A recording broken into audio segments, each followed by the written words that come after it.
जीवन का सबसे बड़ा सत्य है मृत्यु, जिसे कोई टाल नहीं सकता है।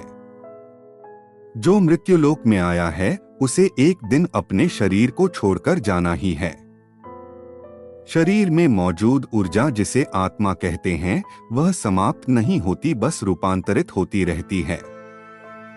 यह ऊर्जा जब शरीर से निकलती है तो यह कुहासे के समान होती है, जिसकी छवि उसी प्रकार होती है जिस शरीर से यह निकलती है। मृत्यु के कुछ समय तक आत्मा को अजबगजब अनुभव से गुजरना होता है, जो आत्मा के लिए भी दुखद और कष्टकारी होती है। नमस्कार दोस्तों, स्वागत है आपका हमारे चैनल पर। तो आज हम जानेंगे ऐसी 7 घटनाओं के बारे में जो मृत्यु के 1 घंटे तक आत्मा के साथ घटित होती है। पहली घटना है अचेत अवस्था। आत्मा शरीर से निकलकर कुछ देर तक अचेत अवस्था में रहती है। आत्मा को इस प्रकार का अनुभव होता है जैसे कठिन परिश्रम से थका हुआ मनुष्य गहरी निद्रा में होता है, लेकिन कुछ पल में यह अचेत से सचेत हो जाती है और उठकर खड़ी हो जाती है। दूसरी घटना है समान व्यवहार। जब व्यक्ति के शरीर से आत्मा निकलती है, उसे कुछ समय तक पता ही नहीं होता है कि वह शरीर से अलग है। वह उसी प्रकार व्यवहार करती है जैसे शरीर में रहते हुए उसका व्यवहार था।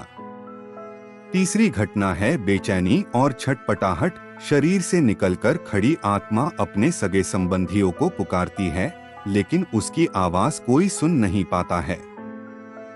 इससे आत्मा को बेचैनी और छटपटाहट होने लगती है। आत्मा परेशान होकर सभी लोगों से कुछ कहना चाहती है, पर उसकी आवाज बस उस तक ही गूंजकर रह जाती है, क्योंकि वह भौतिक नहीं अभौतिक ध्वनि होती है और मनुष्य केवल भौतिक चीजों को ही महसूस कर सकता है। चौथी घटना है नहीं हो पाता है संचार। वर्षों तक शरीर में रहने से जो सांसारिक माया का आवरण आत्मा पर पड़ा होता है, उससे मोहवश आत्मा दुखी होकर कभी अपने मृत शरीर को तो कभी अपने संबंधियों को देखकर उनसे बात करना चाहती है, लेकिन उसका प्रयास विफल होता है। पांचवी घटना है प्रवेश का प्रयास। आत्मा कोशिश करती है कि वह फिर से शरीर में प्रवेश कर जाए, लेकिन यम के दूत उसे शरीर में प्रवेश नहीं करने देते। धीरे धीरे व्यक्ति की आत्मा यह स्वीकार करने लगती है कि अब जाने का वक्त हो गया है।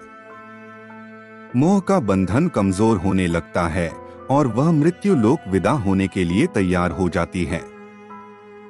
छठी घटना है दुखी होती है आत्मा। शरीर के मृत हो जाने पर आत्मा अपने परिजनों को रोते बिलखते देखकर दुखी होती है और खुद भी दुख से व्याकुल होकर रोती है, लेकिन उसके वश में कुछ नहीं होता। वह लाचार होकर सब कुछ देखने और अपने जीवन काल में किए कर्मों को याद करके दुखी होती है।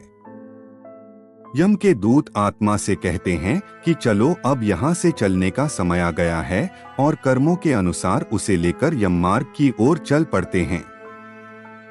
सातवीं घटना है कर्म आधारित होता है नया जन्म। कुछ ही समय में आत्मा मृत्युलोक की सीमा को पार कर एक ऐसे मार्ग में पहुंच जाती है जहां ना सूर्य की रोशनी होती है, ना चांद की चांदनी। उस लोक में हर जगह अंधेरा होता है। यहाँ आत्मा अपने कर्मों और इच्छाओं के अनुसार कुछ समय तक विश्राम करती है।